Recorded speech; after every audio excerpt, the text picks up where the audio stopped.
Los términos económicos, las cifras, las políticas y la problemática nacional, lo que más afecta al salvadoreño, todo lo que usted desea saber acerca de la economía nacional e internacional. A continuación, en Análisis Económico Semanal de Diálogo con Ernesto López. De cuenta, la reforma tiene un efecto curioso retroactivo para el tema de las utilidades, pero yo no solo quisiera tocar los efectos prácticos, fiscales, o mejor dicho, técnicos fiscales de la reforma, que como ya lo estableció el licenciado Quintanilla, empiezan a partir de las 0 horas del 1 de enero del 2012 en adelante, sino que el punto que ya estamos viviendo todos los salvadoreños, y no necesariamente está relacionado con la percepción del Estado de los tributos, es el hecho del efecto que ha tenido en los precios del consumidor la reforma. O no estamos viendo que la gasolina ya subió, y el consumidor se puede preguntar, ¿y por qué ha subido la gasolina? Bueno, por efectos del precio internacional del crudo, por efectos de la maledicencia de las petroleras, de la ambición de los gasolineros, y por qué no también lo ponemos sobre la mesa, que el efecto del aumento del precio de la gasolina es la incidencia del famoso, la tasa mínima de contribución del 1% que están pagando tanto las petroleras, como el tema del aumento del pago de cuenta, que no es en sí mismo un pago inmediato del impuesto, pero sí afecta el cash flow que tiene a la disposición, por ejemplo, de las gasolineras, y que eso se traduce necesariamente en un aumento de precios, porque alguien lo tiene que pagar. O sea, las reformas, digamos, el impuesto derivado de las reformas no va a ser pagado únicamente por el contribuyente lo va a trasladar vía precios. La política fiscal debe de ser más agresiva que la que hemos visto con este ensayo de diciembre, que es el punto medular de esta mesa. Debe de ser un poco más agresiva. Es que mucho más profunda, ampliada. Lo que sucede es que, por ejemplo, en términos de carga tributaria, si no estoy equivocado, ya llegamos o superamos el 14% en términos de carga tributaria, y el objetivo es llegar al 16%, y se menciona que incluso llegamos al 15%, ya las últimas cifras a diciembre del 2011 no lo tengo claro, pero pareciera ser que llegamos al 15%, o sea, ese es un avance en términos del país, pero la cuestión es cómo estamos utilizando esos recursos y para qué. Y el otro problema es ¿cuál es el problema de caja que tiene el gobierno? Un término que es el término de si la política fiscal tiene que ser agresiva. Yo quiero retomar las últimas frases del licenciado Boches en el sentido de, ok, ¿en qué debe consistir esa agresividad? Porque definitivamente tenemos que excluir la idea, excluir el concepto, porque ya lo tenemos suficientemente claro, de que la Dirección General de Impuestos Internos tiene una actitud, y bueno, y tal vez el gobierno de la República una actitud de choque contra el sector productivo, contra el contribuyente. La idea no es que exista ese tipo de agresividad, de hecho, deberíamos de trabajar de la mano. Hemos hablado muchas veces de la idea, de la pretensión, de la ambición, de la ilusión que exista un pacto fiscal que naturalmente es entre el sector productivo y el Estado. Entonces, la idea de tener una conducta agresiva, yo no la enfoco desde la perspectiva del choque, de la fiscalización, de la auditoría, sino que yo la visualizo, Ernesto, desde la perspectiva de, ok, voy a hacer una reforma integral, ¿para qué? Para producir más, para hacer este país más atractivo, por ejemplo, para el inversionista nacional, que es un aspecto muy importante de la recaudación, pero también para el inversionista extranjero. ¿Por qué?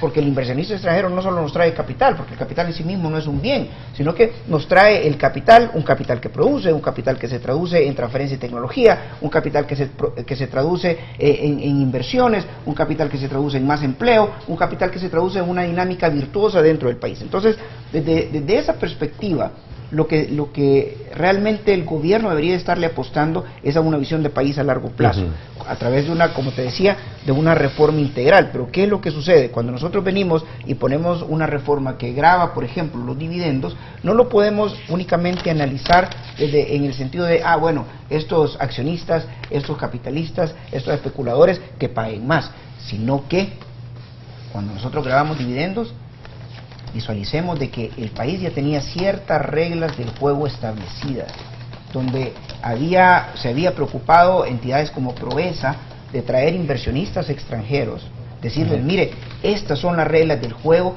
esta es la legislación vigente, estos son los beneficios fiscales que yo le ofrezco.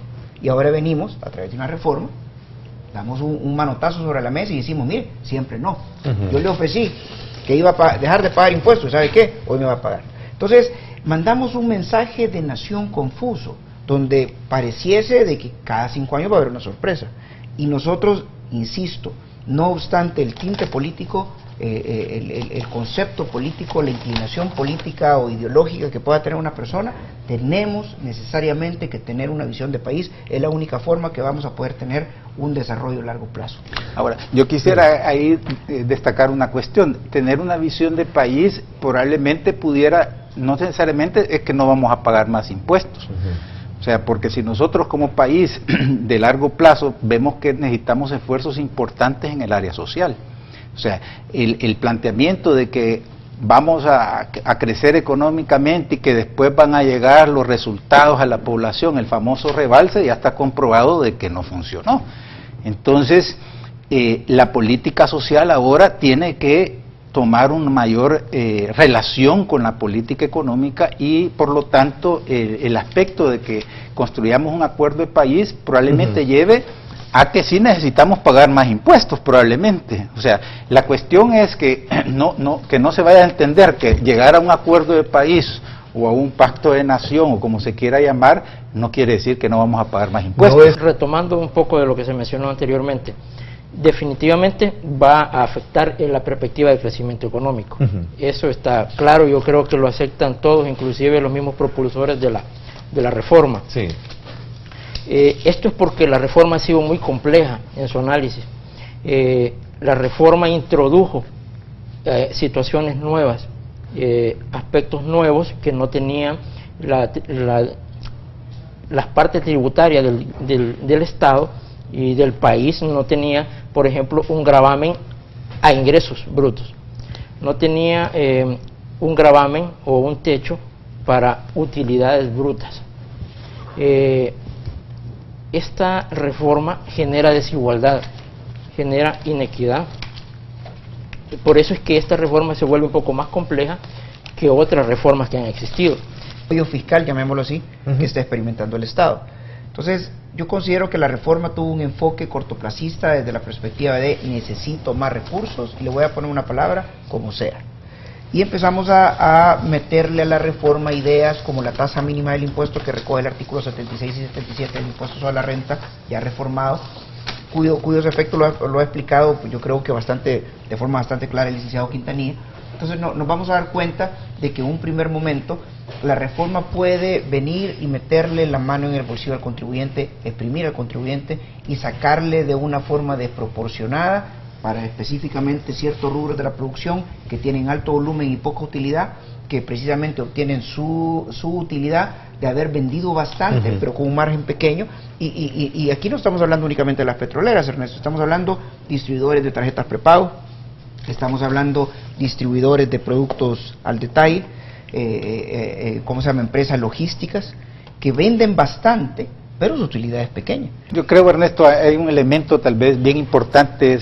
No hay discusión de que el gobierno de El Salvador requiere tomar medidas en términos de su política fiscal, y dentro de las cuales es reducir el déficit. Y ya no hay mayor espacio, digamos, para seguir endeudando. Ese es el punto central, y actualmente necesita corregirlo con $300 millones. ¿De dónde lo va a sacar?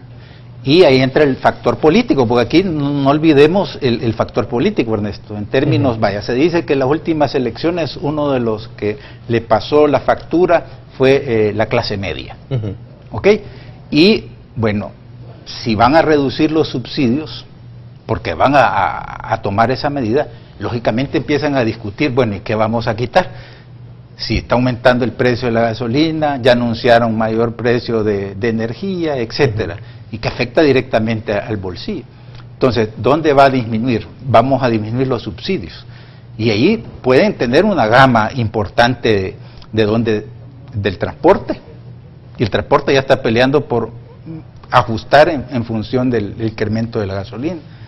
La electricidad, el gas, se van a quitar los útiles escolares, que son $80 millones al año, solamente en eso.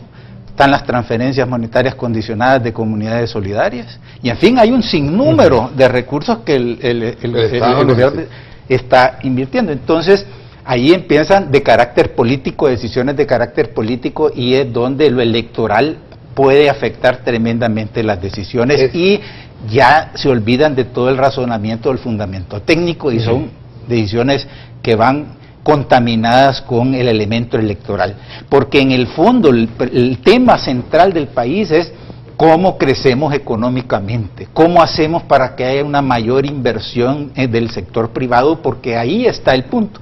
El doctor Roberto Rivera Campos de FUSADES hizo un estudio que realizó, destacó que El Salvador en los 60 años ha tenido un crecimiento promedio del Producto Interno Bruto per cápita del 1.3% en 60 años. O sea que el problema central del país, estructuralmente hablando, es el crecimiento económico. Los términos económicos, las cifras, las políticas y la problemática nacional, lo que más afecta al salvadoreño, todo lo que usted desea saber acerca de la economía nacional e internacional. A continuación, en Análisis Económico Semanal de Diálogo con Ernesto López.